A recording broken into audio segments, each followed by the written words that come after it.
Welcome to the Jenna Ellis Show, sponsored by Legacy Precious Metals. There has never been a better time to invest in precious metals. Visit legacypminvestments.com. That's legacypminvestments.com.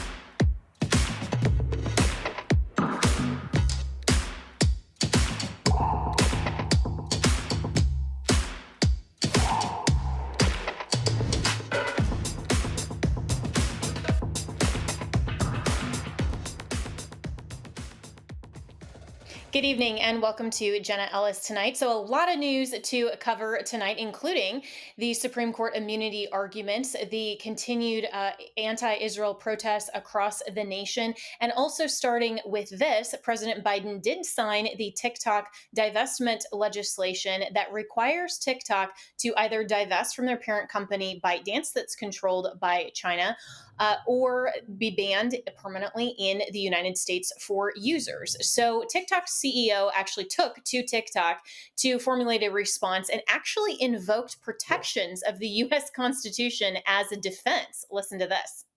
Hi everyone, it's Show here. As you may have heard, Congress passed a bill that the president signed into law that is designed to ban TikTok in the United States. That will take TikTok away from you and 170 million Americans who find community and connection on our platform.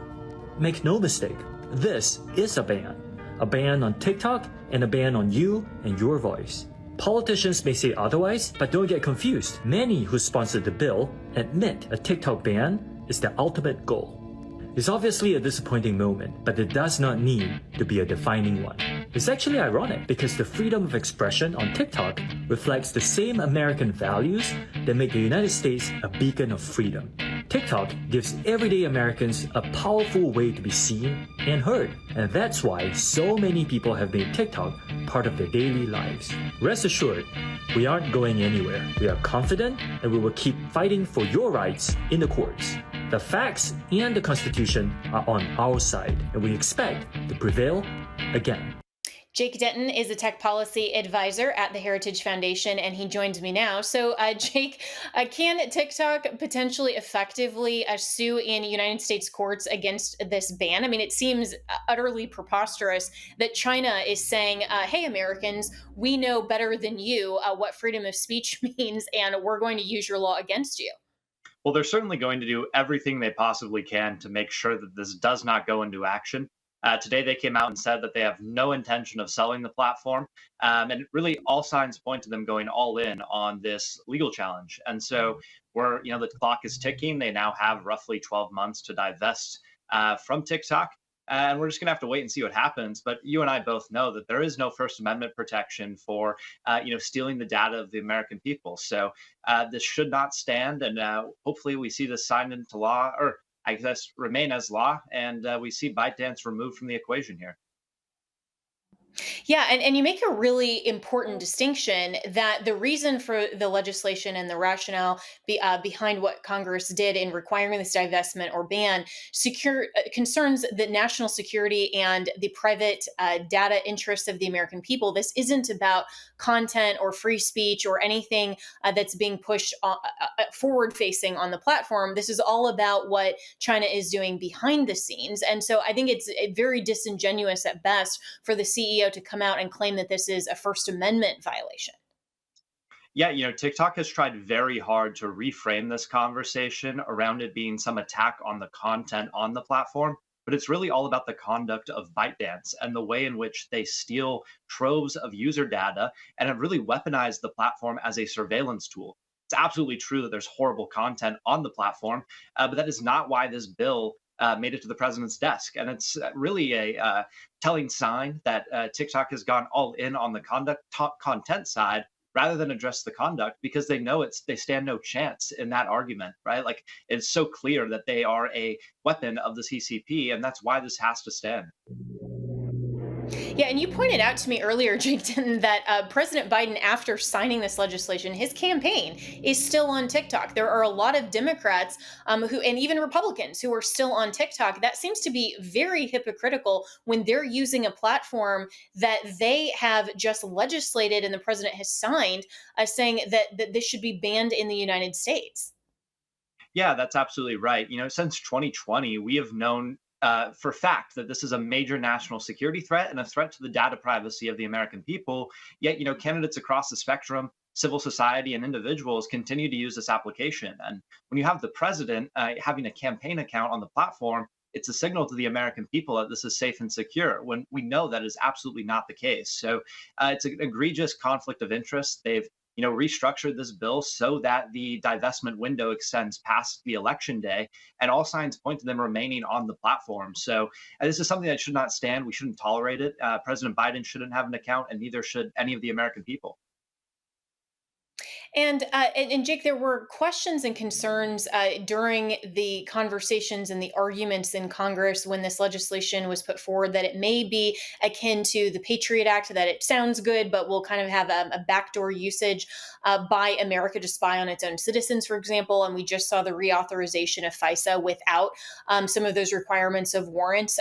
Is there a concern here in the final language that was passed and signed by the president that this could be weaponized against American citizens?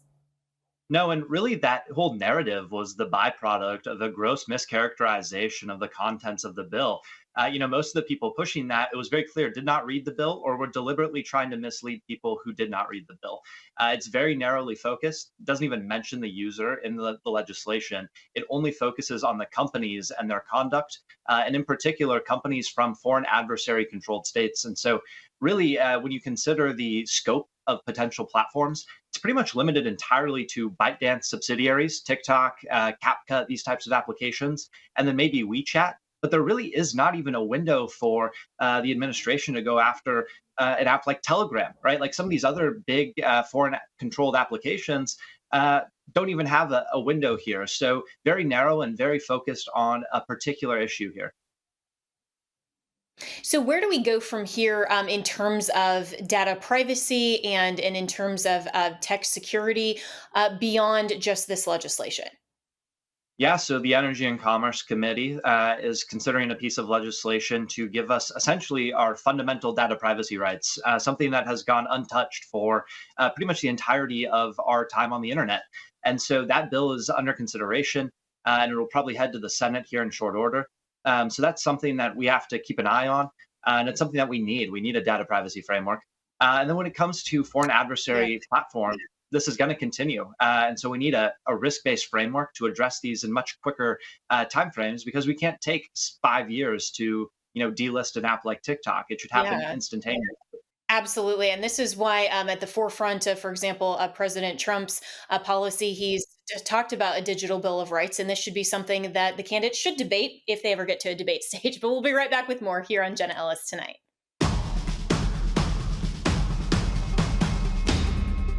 Throughout history, there are clear moments that define our nation's path, and now you can own a piece of that history. I'm thrilled to announce the official Newt Gingrich contract with America Coin from our friends at Legacy Precious Metals in partnership with Speaker Gingrich. This limited edition 1 ounce, 99.99% silver coin commemorates the historic victory in 1994 when the Republican Party, under Speaker Gingrich's guidance, took control of Congress. The Newt Gingrich contract with America Coin also symbolizes the transformative political platform that led to the landmark achievements like the overhaul of the US welfare system and the Balanced Budget Act. This is a limited edition coin that will sell out. So whether you're looking for the perfect gift or you want to own a piece of history, act fast before they run out. The Newt Gingrich contract with America Coin is more than an investment. It's a tribute to honest government and America. You can order it online at newtgingrichsilvercoin.com. That's newtgingrichsilvercoin.com and use promo code Jenna, that's JENNA, to get $10 off your purchase. Go to newtgingrichsilvercoin.com now.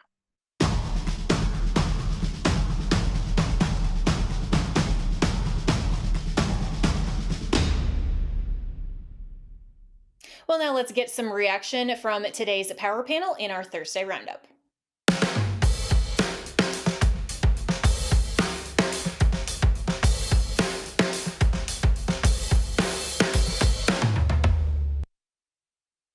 Joining me on today's panel is Ryan Fournier, who is the founder of Students for Trump, Josh Hammer, who's the senior editor at large for Newsweek and the host of the excellent The Josh Hammer Show, and also John Cardillo, who is former NYPD and a Republican strategist. So, gentlemen, welcome. And I want to get your reaction first to this TikTok ban and the legislation that President Biden signed. This is what one senator had to say on the floor of the Senate.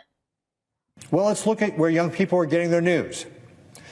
Nearly a third of adults 18 to 29, these young people in the U.S. are regularly getting their news exclusively from TikTok.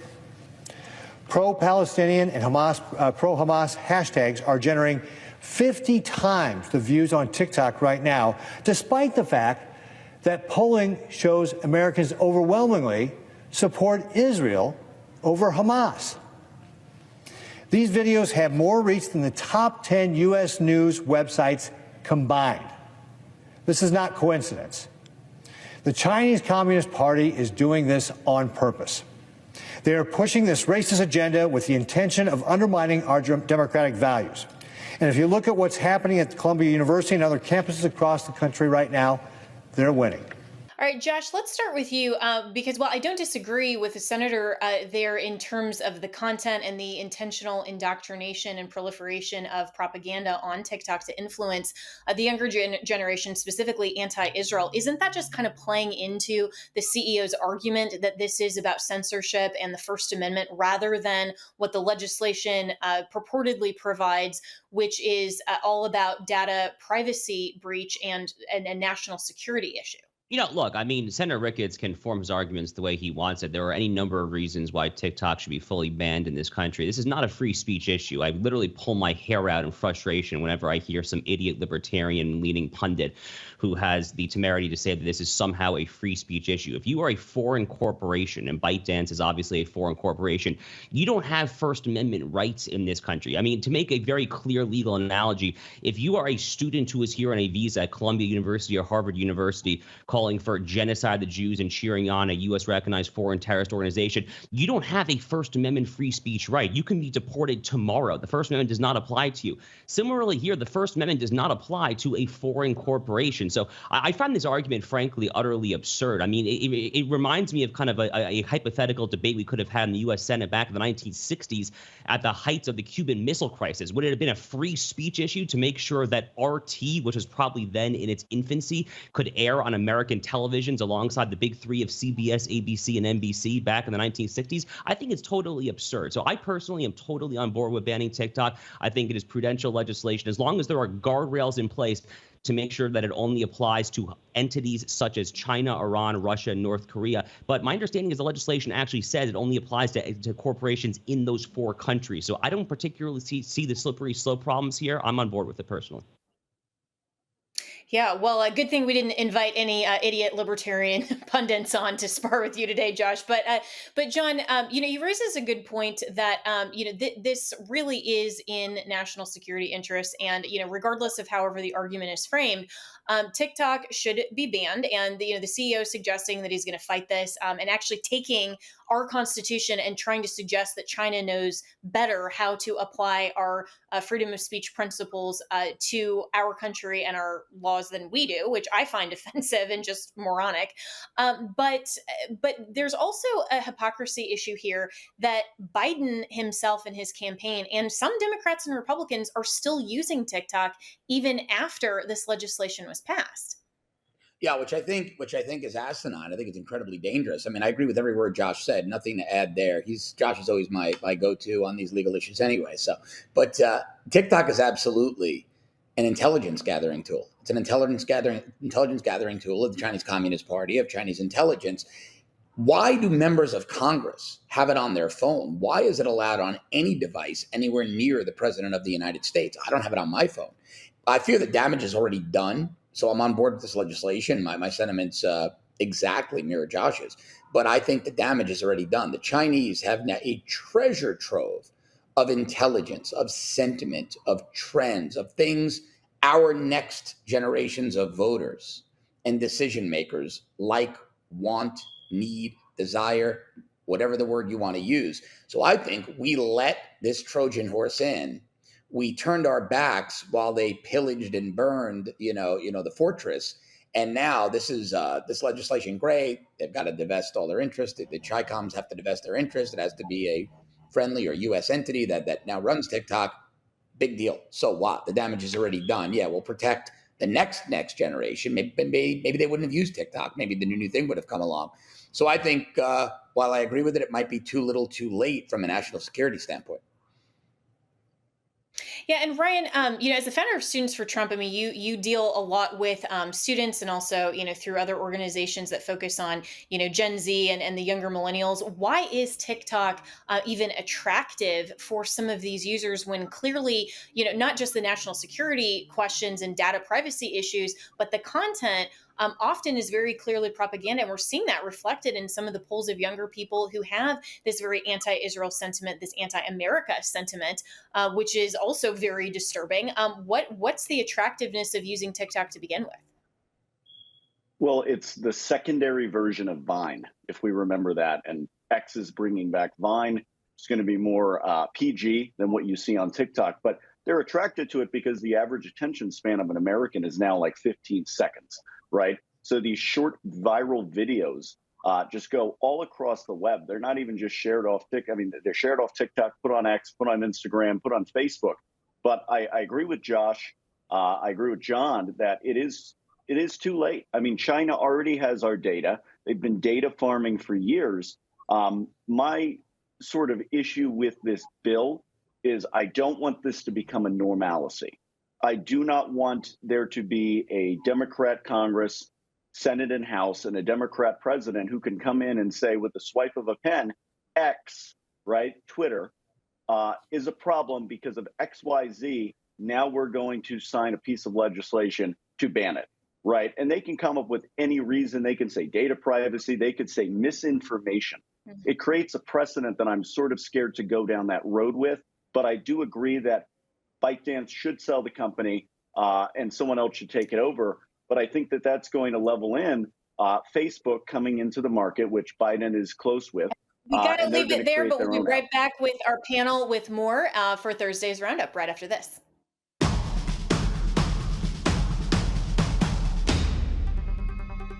Well, friends, you might have heard that Mike Lindell and MyPillow no longer have the support of their box stores or shopping channels the way that they used to. They've been part of this cancel culture, so they want to pass along the savings directly to you by having a $25 extravaganza. I love that word, extravaganza. When Mike started MyPillow, it was just a one-product company. With the help of his dedicated employees, they now have hundreds of products, some you may not even know about. To get the word out, I want to invite my listeners to check out their $25 extravaganza. 2-pack multi-use MyPillows are just $25. MyPillow sandals, also awesome, only $25. Their 6-pack towel sets are $25. And brand new 4-pack dish towels, you guessed it, just $25. For the first time ever, the premium MyPillows with the all-new Giza fabric, just $25. And orders over $75 will receive free shipping too. This amazing offer won't last long. Go to mypillow.com, use the promo code Jenna, or call 800-564-8475 today. That's 800-564-8475, or go to mypillow.com and use the promo code Jenna.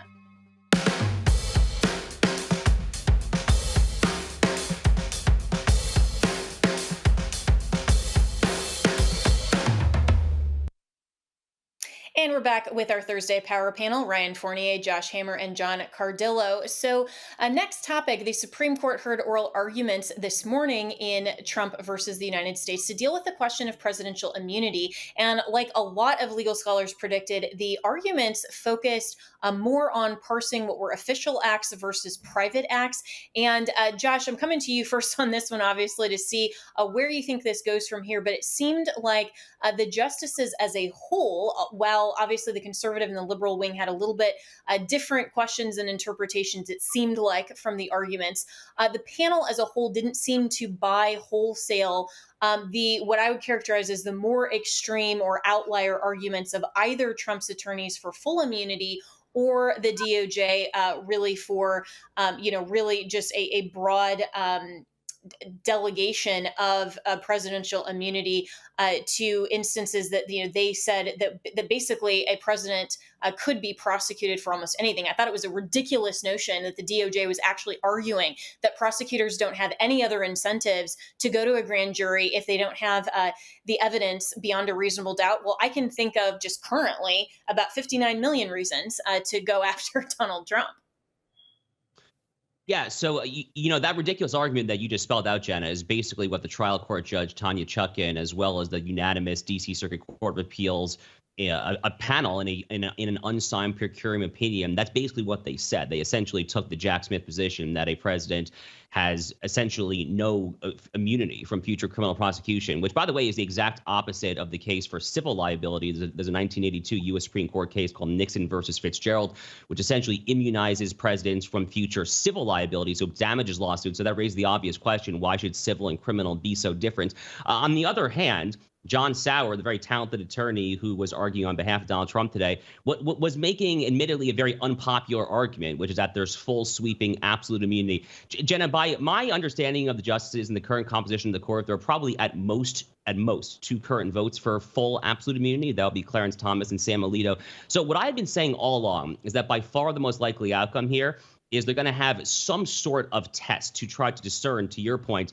was this an official Article 2 core constitutional act or was it not? So, for example, the Attorney General of Ohio, Dave Yost, in his amicus brief to the U.S. Supreme Court in this case, outlined that there should be two factors that guide whether an action is official or private. That is, how close is it to a core Article 2 duty, and was the action urgent? Was it done with urgency and dispatch? So that's one possible example as to what this looks like.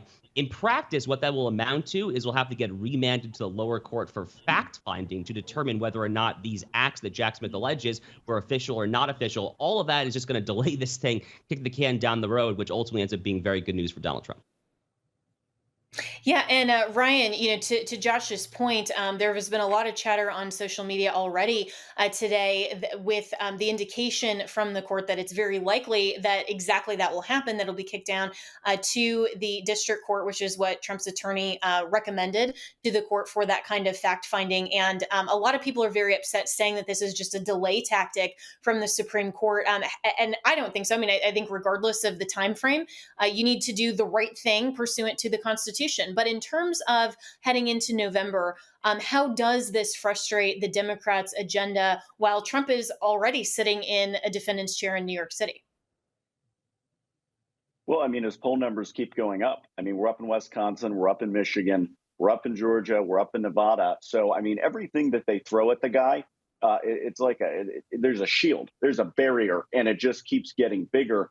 I will say this: Sauer today made a very good remark against Ketanji Brown, where she said that we were living under a regime with Donald Trump. And he said, I quote, "The regime that you described is one we've lived under for 240 years. If the SCOTUS declares no immunity, and I don't think that they will, this experiment of a self-governed nation collapses. If a president has to consider whatever decision they make, that they may be arrested for it, that is going to be a major danger, a major red flag, and it's going to hurt the nation in the long run."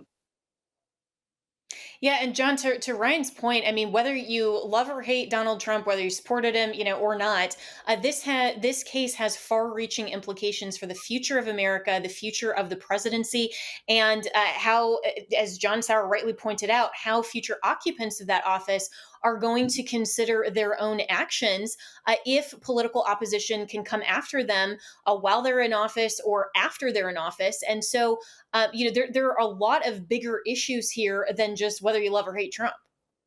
Yeah, I mean, look, I mean, to both of Ryan and Josh's point, the Jack Smith's argument is preposterous. I mean, in lay terms, a president uses military action in a nation.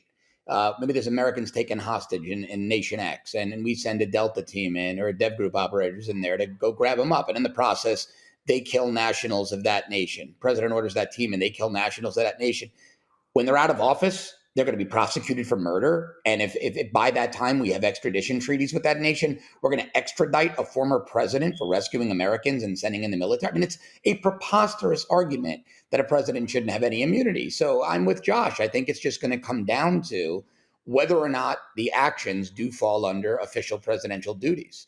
It's that simple, but also that complex. But I don't see this court going anywhere near Smith's argument. And I don't see them going anywhere near an absolute immunity argument, because then with absolute immunity, what would prevent a president from just going and having every member of Congress and every general who disagrees with him murdered, so he remains president for life?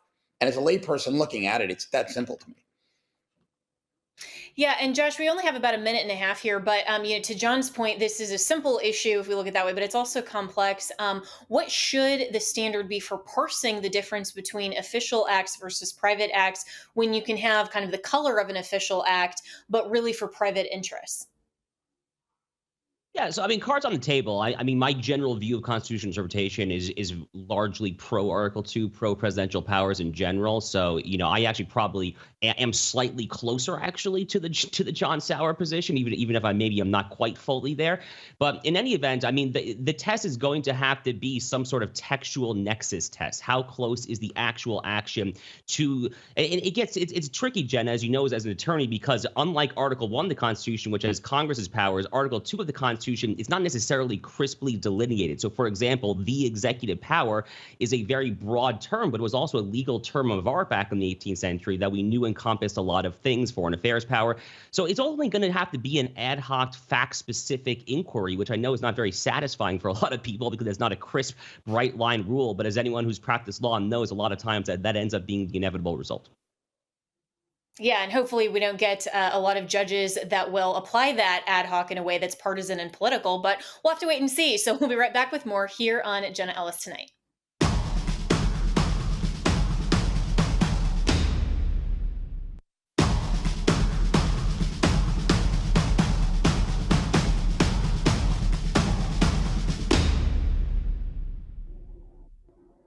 Speaker Mike Johnson is still under fire from particularly evangelical conservatives for moving forward the Ukraine and Israel aid package while failing to keep his promise to secure the border. So this headline coming from Todd Starnes and toddstarnes.com. Speaker Johnson consulted with Democrats and God before bolting from the GOP. Many conservatives are still reeling from how Speaker Mike Johnson's decision to turn his back on the Republican caucus and embrace House Democrats. So, why did Speaker Johnson abandon his own party and his promise? It turns out the Speaker made his decision after consulting with House Minority Leader Hakeem Jeffries and then God, in that order.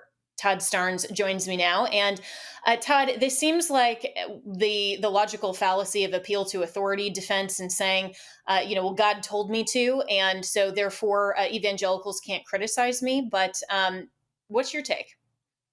No, that's exactly what's happening here. And what I find even more disturbing is the reaction from many friends of mine who happen to be evangelical Christian leaders. And they're attacking me and they're saying, shame on me for going after Mike Johnson because he's a good and decent Christian man. And I have no doubt that Mike Johnson is a good and decent Christian man. That's not my issue. I just think he's been a lousy leader, and we need to address that. This is not a faith issue. Well, it wasn't a faith issue for me, Jenna, until that story came out when we learned that Mike Johnson made his decision to betray the Republican Party and not to fund our southern border because apparently God told him not to. And I got a problem with that. I do too, as a Christian and as someone who's been a member of the wider swath of evangelical Christian conservatives that Mike Johnson is also a graduate of. Where did this become the norm for evangelical Christians to say, well, as a matter of wisdom, I'm going to completely abandon my principles and suggest that praying about it, God is going to advise me to do something contrary to Scripture. I mean, when we look at the legitimacy of government and how God established nations and boundaries and what government is obligated to do, which is to preserve and protect the rights of its own citizens first, I have a real problem with Speaker Johnson invoking the name of God here. It seems like he's doing so in vain. Well, yeah, and I'm not going to question the man's. I don't know his heart, and that's for me not the issue. But as a Christian and as someone who does vote Republican, it really bothers me when a Speaker of the House puts forward a spending bill, doesn't allow the Congress folks to actually read it. 72 hours. They didn't get 72 hours. And what ended up happening? Well, we ended up funding late term abortion facilities, gay garden parties in Colorado, and we're still not funding anything on the border. And by the way, we're also funding radical transgender ideology for kids.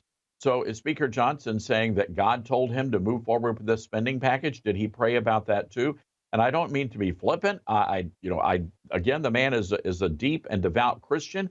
I'm not questioning his religious values at all, but I am questioning his judgment as a political leader. And Jenna, it just seems to me that Mike Johnson has a big issue with not wanting to offend the Democrats. And we know this because of another story that came out. I believe this was Real Clear Politics that did a story about Mike Johnson and the infamous eye roll at the State of the Union address. Well, we now know that a few months later, Mike Johnson actually apologized to President Biden for rolling his eyes. This is the leader of the Republican Party apologizing for rolling his eyes. Wow. And there's no apology yet that I'm aware of Nancy Pelosi for her little tactic of tearing up the State of the Union speech behind President Trump's back, or any of the things that Democrats are doing that are even more egregious than just eye rolling or tearing up speeches. So, yeah, but this also begs the question, Todd. I mean, why do Republicans even care what Democrats think? I mean, this is the party of baby killing on demand. Why do we care what they think? Well, it's a great question. And I keep going back to and I hear this argument a lot from lawmakers when they come on my radio program. They say, well, we have a slim majority. Okay, great. But you still have a majority. So if you're telling me that the reason you can't stop funding late term abortion facilities is because a Republican is standing in your way, why don't we put that to a vote and let's expose that Republican lawmaker so we can deal with that at the ballot box? But again, I think this is a much broader issue with whatever is happening when these lawmakers become leaders. We saw this happen with Paul Ryan. And by the way, we all saw the infamous walk up the stairs with Paul Ryan and Mike Johnson. And a lot of people's eyebrows were raised. Many people were saying, uh-oh. And it turns out they were right to be concerned. Well, I'm not going to apologize for eye rolling at at this article and Speaker Johnson invoking the name of God after he consulted with Hakeem Jeffries. But also, Todd Starnes, I want to applaud you for standing up and rightly criticizing the conduct of our leaders. I mean, when did it become this Republican notion that somehow, if you are in the identity class of a leader, like say you are MAGA, therefore you can't criticize Donald Trump, or you are an evangelical Christian, therefore you can't criticize Mike Johnson. That's not what we're supposed to do as American voters. In fact, we should be calling out our leaders when they do things, regardless of party, that we disagree with or go against our policy priorities. So, the issue with Speaker Johnson, I suspect, has much more to do with his staff than the actual speaker himself. He was a regular on my national show for years. We've known each other for a very long time. But the day that he was elected speaker, the communication lines were cut off and they were not restored. And that concerns me because that tells me that the speaker has surrounded himself with people who do not understand the base of the party. Look, I'm an American citizen. I just want a secure border. I want a strong military. I want the government out of my pocketbook and out of my life. These are the things that I'm concerned about. And the idea that you cannot criticize Speaker Johnson because he is a Christian man flies in the face of logic, and it really flies in the face of who we are as American citizens.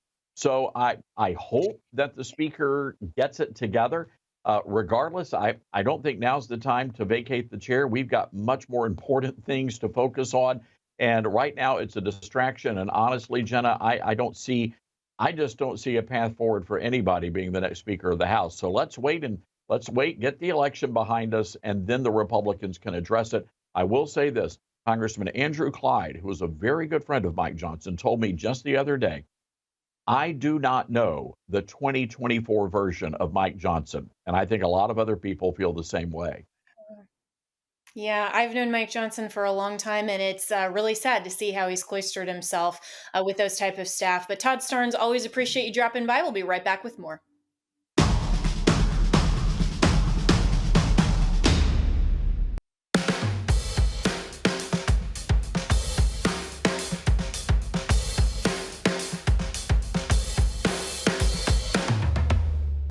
And we're back with our power panel for this Thursday. Ryan Fournier, who's the founder of Students for Trump, Josh Hammer, who's the senior editor at large for Newsweek and the host of the Josh Hammer Show, and John Cardillo, who's former NYPD and a Republican strategist. And so we're continuing to talk about Speaker Mike Johnson, who went to Columbia University yesterday to address these anti-Israel protests and encampments that are starting not just at Columbia University, but are also now Harvard and a few other of these so-called elite institutions that are beyond woke. But this is what Speaker Johnson had to say in part at Columbia yesterday.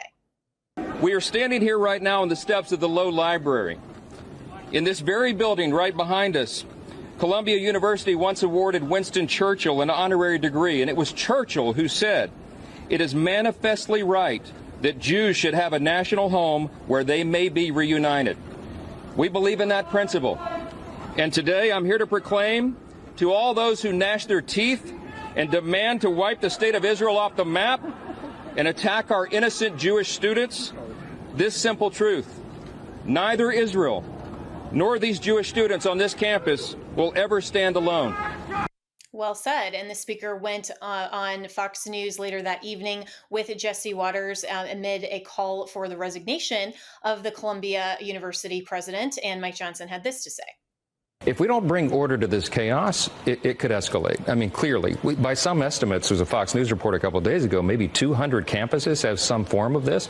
Columbia stands out because it's one of the great institutions. It has a revered history there, and they're trampling all over it. This is not the expression of free speech. It's not the free exchange of ideas in the public square. This is threatening and intimidating Jewish students because of who they are, because of what they believe. We met with a big group of Jewish students before we went to the campus, and they're hiding in fear. They don't go to class. They're afraid they're going to be assaulted. It's not fair to them. Some of them had to bring federal lawsuits, civil rights violations that are being committed there. And taxpayer dollars should not be going to institutions that are engaging in this kind of nonsense. If you're an administrator on a university campus, your number one job, the first and most obvious, is the safety and security of your students. If you can't guarantee that, we need to find somebody who can. Ryan, your reaction? Yeah, for me, it's a two-pronged thing. I don't like Speaker Johnson in a way for these spending bills, which are more outrageous than some of the things we saw Nancy Pelosi put forward. But then, my other side of this is that we are living in history. This is like the second coming of the Holocaust, where on college campuses in the United States of America, the land of the free, Jewish students are being held against their will. Being forced to not be able to go to class. Now they have to do online education, which we all know how that goes. The other day at Yale, a student was stabbed in the eye, a Jewish student. This is really history repeating itself, which is a lesson that we should all take from that. You should never forget what has happened in the world. And you should not whitewash it. You should not try to erase it because now we're seeing it happen again. And so I commend Speaker Johnson for going and speaking there. But there is a lot more that we have to do, quite frankly. Yeah, and I think that sentiment was also posted this morning on X by Representative Chip Roy, who said, I've disagreed openly with Speaker Johnson on some of the foreign aid funding, some of those things, but applaud him for what he said at Columbia University. Josh Hammer, what's your take on this? I did not find a single word that Mike Johnson said there that I disagreed with. Jenna, what I'm seeing happening right now on these campuses, I barely recognize this country sometimes. I have to pinch myself and look around. I live in Florida, which admittedly is something of a bubble, although I saw some troublemakers also at the University of Florida in Gainesville popping up yesterday. We'll see what the president of the university, Ben Sasse, does there to restore order. But, at a certain point, and I think we're basically at that point, what Josh Hawley and Tom Cotton have said, and they're correct, the National Guard exists to restore order and to secure the civil rights of all Americans. Mike Johnson there is referring to federal lawsuits that Jewish students have had to file. That's basic Title VI protections, which means civil rights on campus for all students, for every institution that receives a penny of taxpayer dollars, regardless of your race, ethnicity, national origin, religion, etc. there.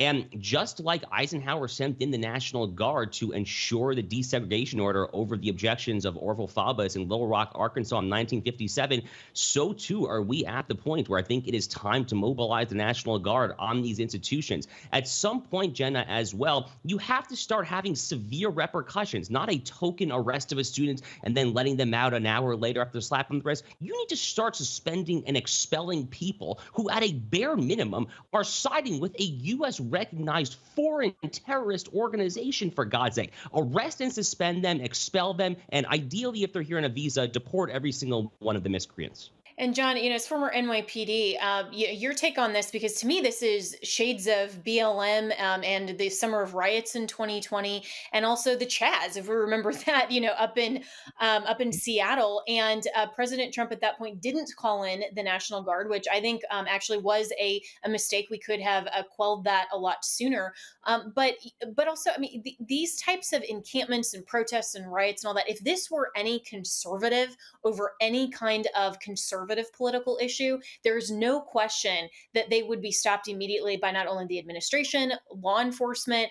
Joe Biden would be out speaking on it every day. I mean, this is clearly also just viewpoint discrimination. Yeah, look, I agree with every word Mike Johnson said. I just don't think he's doing it from the heart. I think he's doing it to obfuscate his Ukraine disaster and caving on the border. So that aside, there's nothing Congress can really do here. And Biden isn't going to call in the National Guard. Kathy Hochul's not going to call in the National Guard. But the National Guard isn't needed. The NYPD is the largest police department in the world. 35,000 sworn members right now. It's larger than the armies of 70 nations. And the NYPD, back in the 90s, literally wrote the book on disorder control. They wrote a manual that was used by agencies around the world. The NYPD has a very large unit tasked with disorder control. It went from being called Task Force, the Disorder Control Unit, now to SRG, Strategic Response Group. If you were checking AOC's Twitter/X feed, she's calling them the most violent police unit out there. No, they're not. They're incredibly well trained on these tactics like wedges and formations and flanking to push the savages. And the only time I'll agree with my very good friend Josh is right now, these are not terrorist supporters. These are terrorists. They have keffiyehs wrapped around their heads to obfuscate their appearance, to camouflage their appearance, conceal it, and they are committing violence. They are terrorists. They're not supporters of terrorists. The NYPD should be allowed to do what it does. It does it far better than the National Guard. But the reason the NYPD is not doing it is Eric Adams, the mayor. I can't stand him. Knew him as a cop. Big phony. Eric Adams controls the NYPD. The police commissioner never does in New York City. It's always the mayor. The White House is telling Adams to stand down. Adams is standing the cops down. The same White House. Always the Democrats that are the problem. And we have to leave it there, gentlemen. We're all out of time for Jenna Ellis tonight. Thanks for joining.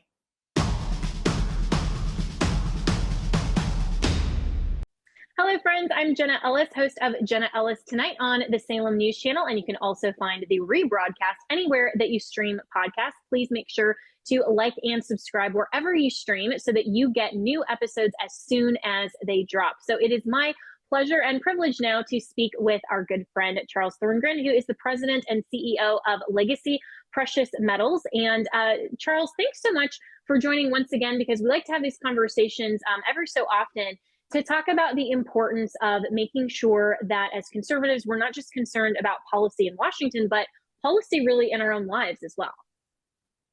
To be here. Thanks for having me again, Jenna. And you're right. You know, we as conservatives, we tend to focus on the thing that's the front of mind. And that's our relationship with God and our nation's relationship with God. But we need to do more as well than just that. We have to talk about some of the difficult things sometimes. And I will bring up that subject that everyone just loves to death, economics. Yeah, economics, or Bidenomics, as everyone is calling it these days. And we're looking at inflation. We're looking at a very unstable economy.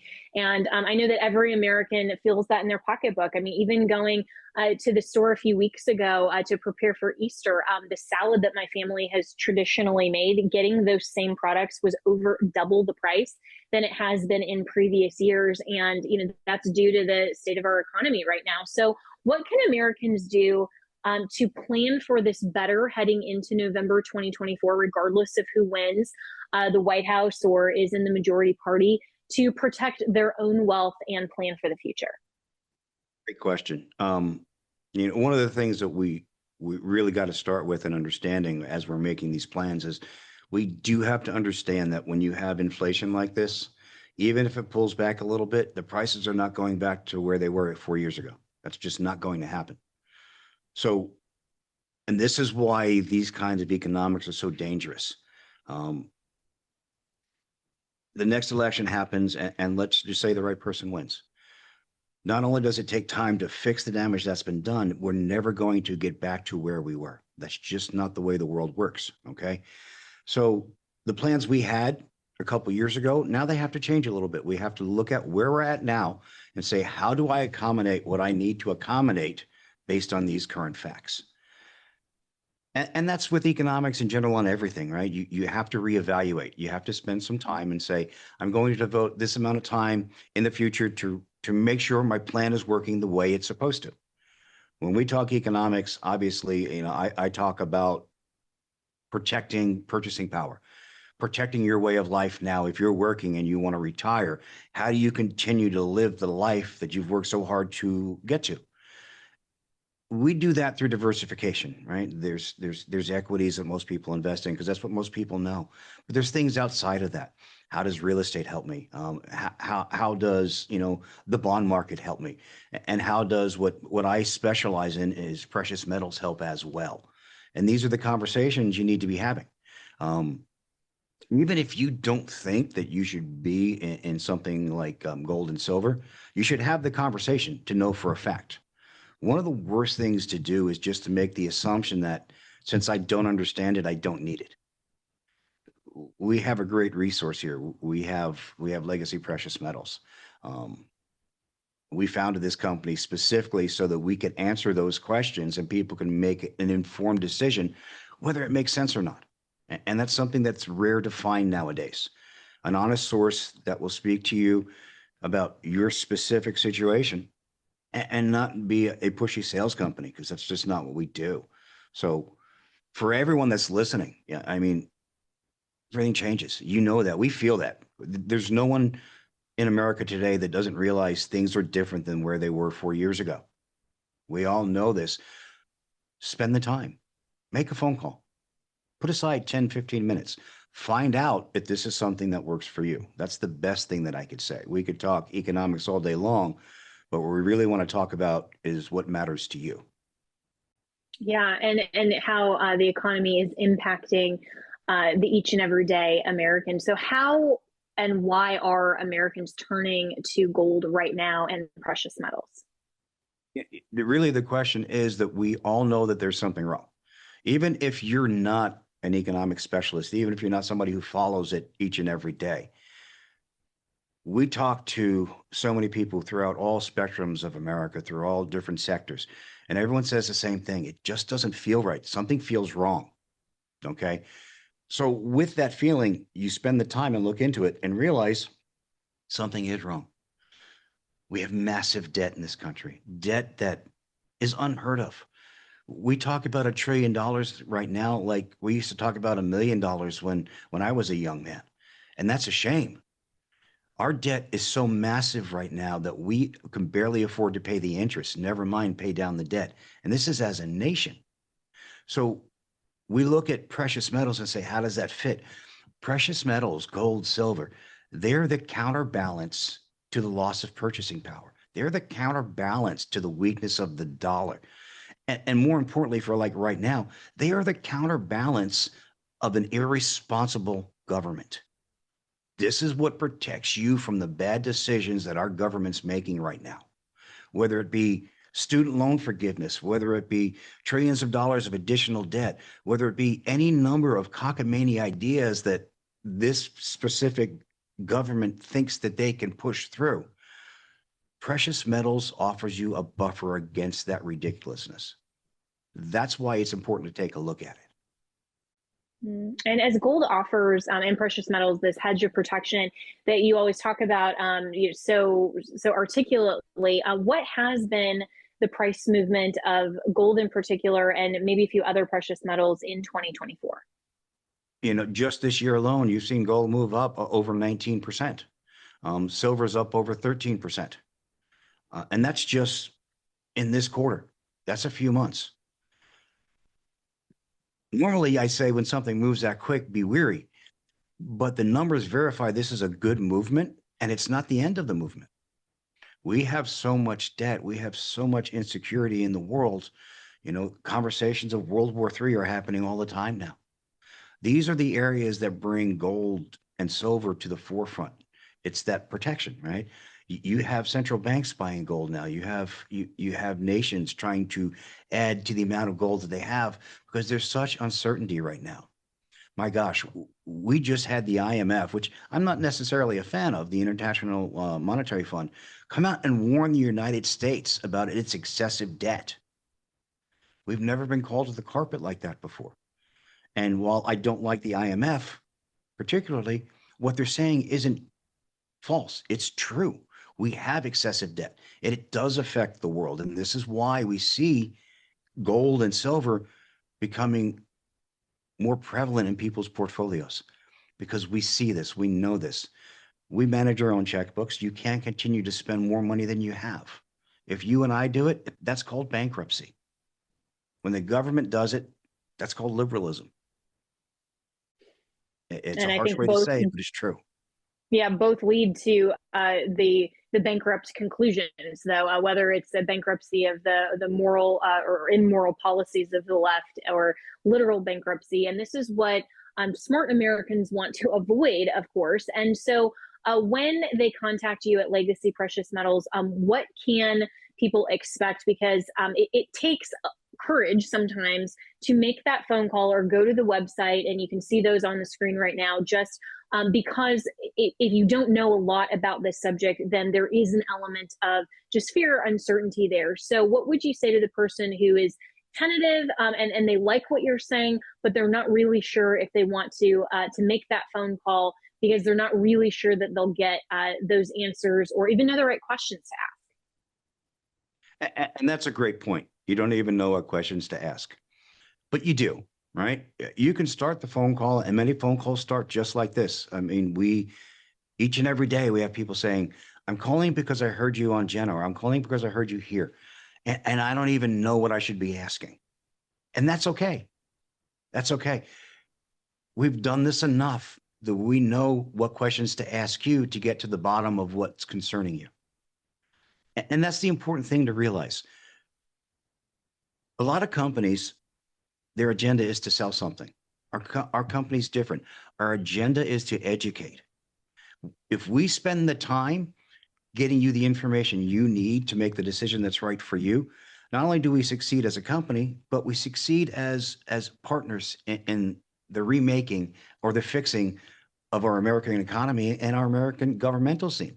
Because the more security we have as individuals, the better decisions we make when we go out and go and vote. So our approach is a little different. You don't have to be concerned about not knowing enough. We know too much, probably. And oftentimes, you're going to get so much information, you're going to say, okay, wait a minute, explain that to me. And that's okay. We're here to give you what you need. You're not going to get pressure, but you will get knowledge. And knowledge is always a good thing. Knowledge is power, and that's why you call the people who know what they're talking about and can help you navigate through this. And so, Charles, thank you so much for explaining this and explaining why right now is the most important time to think about your financial future and your financial health. If maybe you've thought about it, you've contemplated it, but you really haven't taken action for whatever reason, maybe you've been apathetic or simply fearful of not knowing the questions to ask, Legacy Precious Metals can help you with all of that. So go to legacypminvestments.com, download their free investors guide, or you can go call the number that is on your screen now and talk to someone as delightful and as knowledgeable as Charles Starnes. So Charles, thanks so much as always for joining.